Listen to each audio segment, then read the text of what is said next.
Salut Fabien. Salut Magali! Pourquoi Léger sort des limites de la peinture du chevalet et rend ses compositions monumentales? Alors Léger voulait aller dépasser en fin de compte la peinture classique.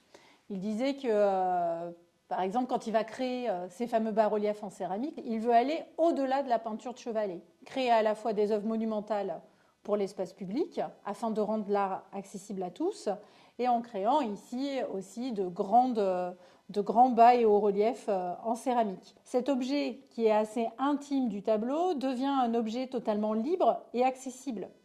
Pour intégrer la couleur dans les paysages et dans l'espace public, il va créer des polychromies pour différents bâtiments. Vous avez par exemple la chapelle de Notre-Dame du Plateau d'Assy. Et par exemple, j'ai l'idée aussi d'une très très grande sculpture qu'il avait fait, où il disait en fin de compte, il faut que cette sculpture soit accessible, c'est-à-dire qu'on puisse rentrer à l'intérieur, qu'il n'y ait pas de gardien, qu'il n'y ait pas de cordon, qu'on aille même jusqu'à cracher dedans. C'était vraiment cette idée de vivre l'art jusqu'au bout. Comme par exemple l'origine de la fleur qui marche, qu'il souhaitait positionner à la base devant l'hôpital de Saint-Lô pour amener gaieté, couleur et vraiment cette idée de soigner par la couleur. Une fleur qui marche? Pourquoi une fleur qui marche? Personne n'a jamais vu une fleur traverser la route. Mais ici, il veut donner du mouvement à cette fleur, cette magnifique fleur immense avec ses grandes jambes qui vient marcher au milieu de nous, diffuser sa couleur et embellir notre quotidien. Niki de Saint-Phalle également souhaite sortir des musées et démocratiser l'art, non? Oui, Niki de Saint-Phalle, effectivement, a très très vite construit des œuvres pour que le public puisse en profiter pleinement.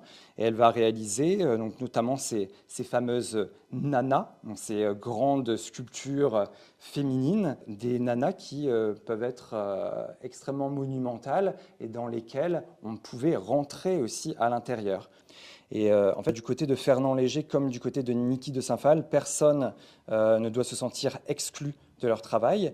Niki de Saint-Phalle, elle va réaliser cette œuvre absolument monumentale qui est Golem. En 1972, elle va réaliser cette sculpture monumentale à Jérusalem à destination des enfants. Alors au départ, c'est quand même un monstre avec 3 langues qui ressortent donc, de la bouche de ce golem et qui forment des toboggans. C'est assez marrant parce que c'est assez cathartique. Normalement, on va regarder sous le lit, histoire de voir qu'il n'y ait pas le monstre sous le lit. Et là, on surmonte nos peurs, on pénètre ce monstre et finalement, ce monstre vient cracher des enfants. Comme l'œuvre de Léger que nous avons dans le parc, le jardin d'enfants où les enfants peuvent aller à l'intérieur et jouer. Léger, c'était vraiment ça. Lui, il avait un art très militant. On se doute bien que dans les années 40, les années 50, les ouvriers ne venaient pas dans les musées, ne venaient pas dans des galeries. Et Léger, lui, voulait rendre l'art accessible à tous. Il souhaitait que les musées soient ouverts gratuitement, 24 heures sur 24, qu'on puisse y aller quand on le souhaitait. Et il va même aller jusqu'à exposer une de ses toiles majeures, Les Constructeurs, dans les cantines des usines Renault, afin de rendre l'art accessible et au plus proche des ouvriers. Quel combat porte Niki dans son travail ? Elle affiche un girl power totalement assumé.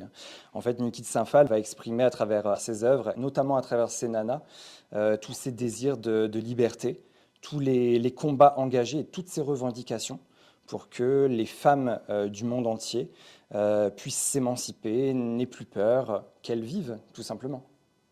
Quel beau message.